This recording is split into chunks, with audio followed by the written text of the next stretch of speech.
ফি কতিফাতিন হামরা ফুকিদাত ইয়াউমা বাদর। বাদর যুদ্ধের দিন ফি কতিফাতিন হামরা, লাল বর্ণের একটি চাদর হারিয়ে যায়। কি বলছে বলেন? বদর যুদ্ধের দিন গানিমতের যে মাল জমা হয়, এই গানিমতের মাল থেকে লাল রঙের একটি চাদর হারিয়ে যায়। কি হারিয়ে যায় বলেন সবাই? কোন যুদ্ধে? বক্তব্য যেন ছুটে না যায়।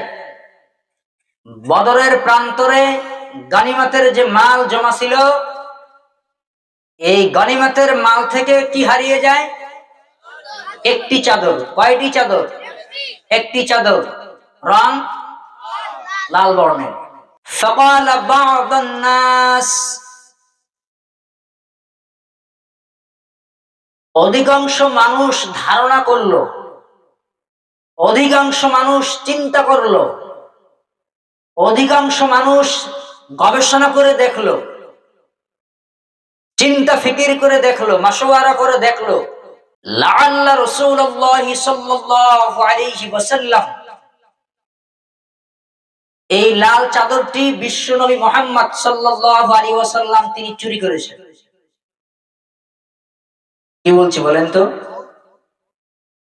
এমন কথা বোঝাতে পারিনি। বাদরের প্রান্তরে যুদ্ধের ময়দানে যুদ্ধ শেষ হওয়ার পরে গানিমতের মাল জমা ছিল, সেই গানিমতের মাল থেকে একটি লাল বর্ণের চাদর হারিয়ে যায়। অধিকাংশ মানুষ ধারণা করলো এই লাল চাদরটি কে চুরি করেছে? বিশ্বনবী মুহাম্মদুর রাসূলুল্লাহ করেন সাল্লাল্লাহু আলাইহি ওয়াসাল্লাম। আচ্ছা, বিশ্বনবী কি লাল চাদর চুরি করেছে?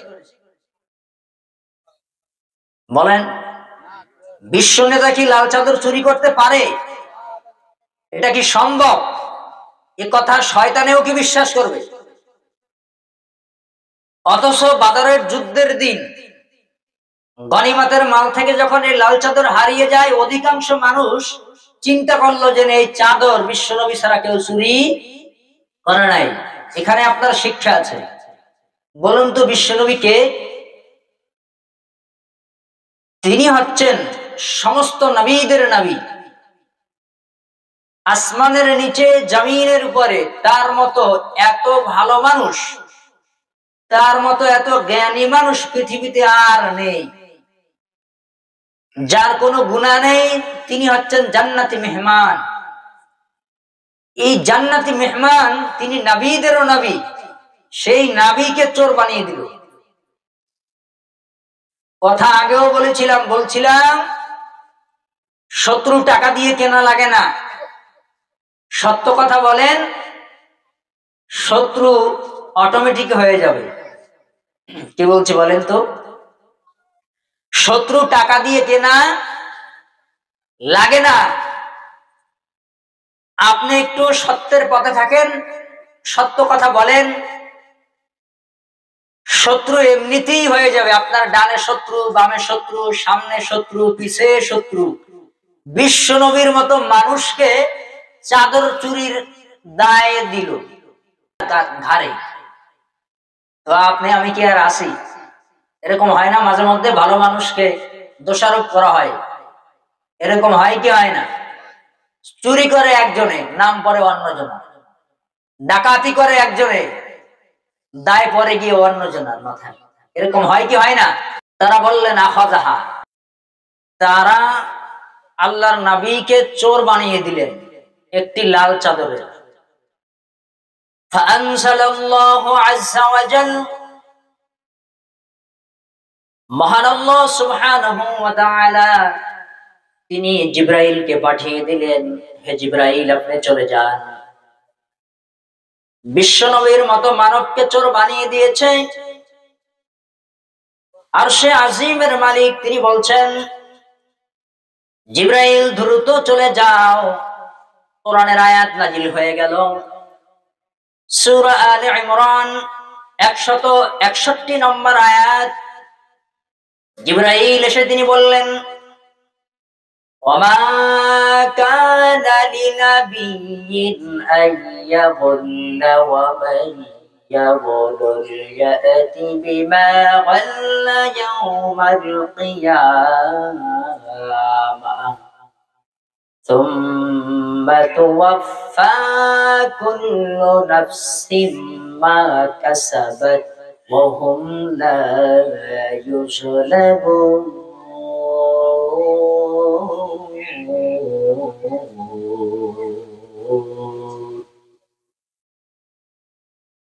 জিবরাইল চলে আসলেন, কোরআনের আয়াত নাজিল হয়ে গেল।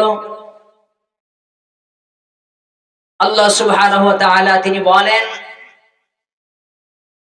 ওয়ামা কানা লিনাবিয়্যিন আইয়াগুল্লা, হে পৃথিবীবাসী শুনে রাখো, পৃথিবীতে মহান আল্লাহ সুবহানাহু ওয়া তাআলা যত নবী পয়গম্বর পাঠিয়েছেন তারা কখনো আত্মসাৎকারী হতে পারে না। বলুন, জাতি কি অপবাদ দিল? বলেন, জাতি কি অপবাদ দিল? একটি মাত্র লাল চাদর, কত টাকাই বা দাম? কার মতো মানুষ? বলেন, কার মতো মানুষ? যার মতো মানুষ এই পৃথিবীতে আর নাই।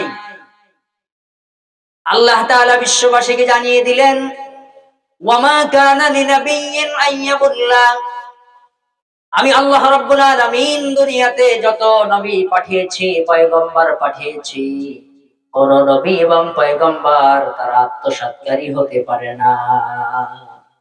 নবীরা আত্মসাৎ করে না। এই অর্ডার কার? জাতি বলছেন নবী চোর, আর আল্লাহ বলেছেন আমার নবী তো দূরের কথা, পৃথিবীতে যত নবী আমি পাঠিয়েছি কোন নবীরা চুরি করতে পারে না। সূরা আলে ইমরান 161। তাহলে নবীরা কি চোর নাকি নিষ্পাপ? এই কথা কে জানিয়ে দিলেন? আল্লাহ নিজে স্বয়ং জানিয়ে দিলেন, কারণ তার তো বন্ধু, বন্ধুই তো বন্ধুর বিপদে এগিয়ে আসে। কথা বলুন, ঠিক কিনা? বিশ্ব নবী তাকে চোর বানিয়ে দিল, আল্লাহ সুবহানাহু ওয়া তাআলা সইতে পারলেন না, তিনি জিবরাইলকে পাঠিয়ে দিলেন। কোরআনের আয়াত নাজিল হয়ে গেল, পৃথিবীবাসীকে জানিয়ে দেওয়া হলো, ওমা কানা লিনাবিয়্যিন আইয়াগুল্লা, পৃথিবীতে আল্লাহ সুবহানাহু ওয়া তাআলা যত নবী পাঠিয়েছেন কোন নবীরা আত্মসাৎ করে না। নবীরা চোর হতে পারে না, নবীরা আত্মসাৎ করে না, নবীরা চোর হতে পারে না, নবীরা আত্মসাৎ করে না।